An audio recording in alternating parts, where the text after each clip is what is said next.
ओम नमः शिवाय भक्तों अगर आपके अंदर भी आपको ये दो लक्षण दिखाई दे रहे हैं, आपको लगता है कि मेरे साथ कुछ अजीब अजीब सी हरकतें हो रही हैं, आप मंत्र जाप भी पूरी अच्छी लगन से कर रहे हो, आप जोत भी जगाते हो, इष्ट देव को प्रसन्न करने के लिए तरह तरह की कोशिशें कर रहे हो, लेकिन उसके बाद भी ऐसा लगता है कि सर भारी हो रहा है, उल्टी आने का मन है, चक्कर आते हैं, कमर में दर्द रहता है, मंत्र जाप करते समय कई दिक्कतों का सामना आप कर रहे हो, तो ये चीज़ें क्या होती हैं। आज की इस वीडियो में आपको इन्हीं चीज़ों के बारे में बताने जा रहा हूँ। दरअसल कई जो साधक होते हैं वो ये सोचते हैं कि जब हम मंत्र जाप करते हैं तो हमारे साथ कुछ उल्टा पुल्टा होने लग जाता है।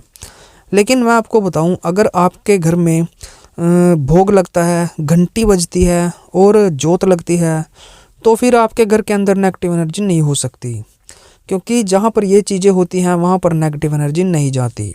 कई केसों में ऐसा होता है कि चली भी जाती है, लेकिन जब घंटी बजती है, जोत जगती है, तो वो वहाँ से निकलती है। ये इतनी प्रमाणित चीज़ है जो मैं आपको बता रहा हूँ, इसे कोई नहीं जुठला सकता। जिस घर में नित्य पूजा होती है, जोत जगती है, वहाँ पर नेगेटिव एनर्जी नहीं जाती। लेकिन होता क्या है कि आप जब वहाँ बैठकर मंत्र जाप करते हो तो आपको ऐसा लगता है कि जैसे मेरा सर भारी हो रहा है, या फिर मुझे उल्टी चक्कर आने का मन हो रहा है, अजीब सी बेचैनी मुझे महसूस दे रही है, मुझे ऐसा लग रहा है कि पता नहीं मेरे साथ क्या होने वाला है, साथ के साथ घबराहट हो रही है। अगर ऐसी चीज़ें आपको नज़र आ रही है, आपको लग रहा है कि कुछ गलत हो रहा है, तो आपको घबराने की ज़रूरत बिल्कुल नहीं है। पहले तो घबराना बिल्कुल बंद करें। जब हम मंत्र जाप शुरू करते हैं, अपने इष्ट देव को प्रसन्न करने की कोशिश करते हैं, तरह तरह के उनको भोग लगाते हैं, उनसे पूजा प्रार्थना करते हैं, तो हमारे जो इष्ट देव होते हैं वो हमसे कनेक्ट हो जाते हैं।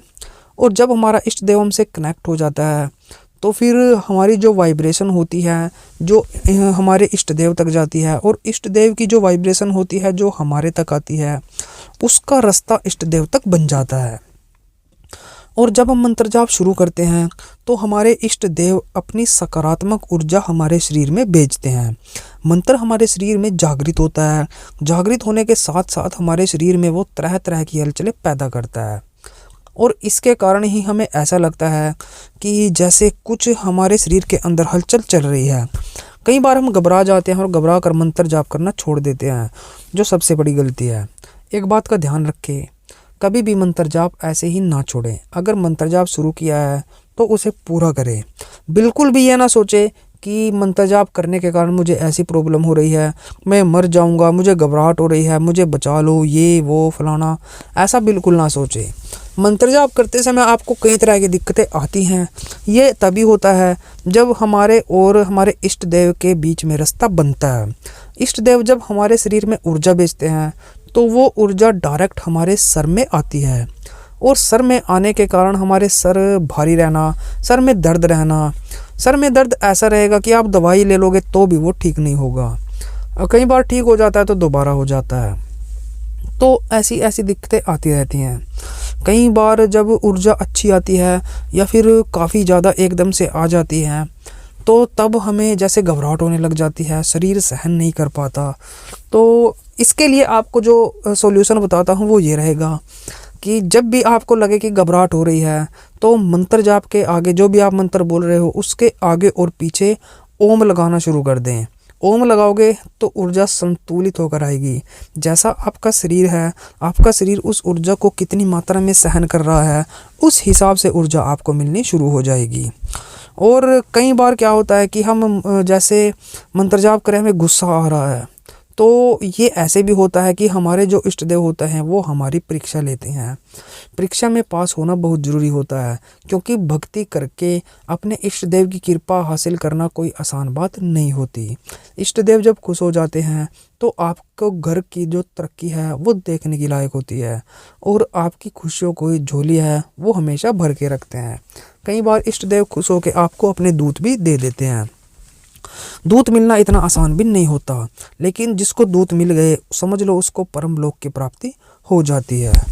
तो अगर आपको लगे कि मंत्र जाप करते हुए शरीर तरह तरह की हरकतें कर रहा है, तो घबराने की कोई ज़रूरत नहीं है। ये ऊर्जा होती है, जो ऊर्जा हमारे शरीर को मिलती है, हमारे इष्ट देव द्वारा भेजी जाती है।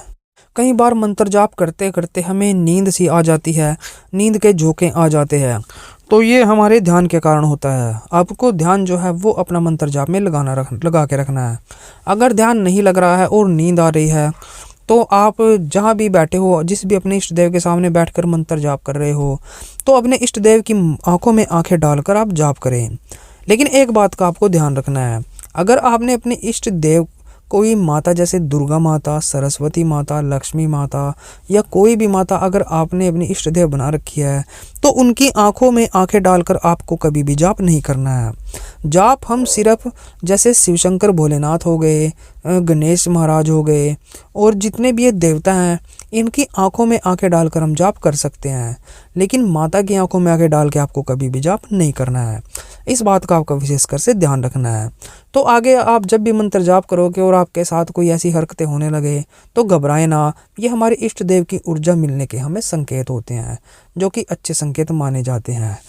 तो भक्तों, वीडियो अच्छी लगी, वीडियो को लाइक करें और हमारे चैनल को भी से सब्सक्राइब कर दें। और भी अच्छी वीडियोज़ के लिए आप हमारे साथ बने रहें। तो चलिए, आज की वीडियो में बस इतना ही।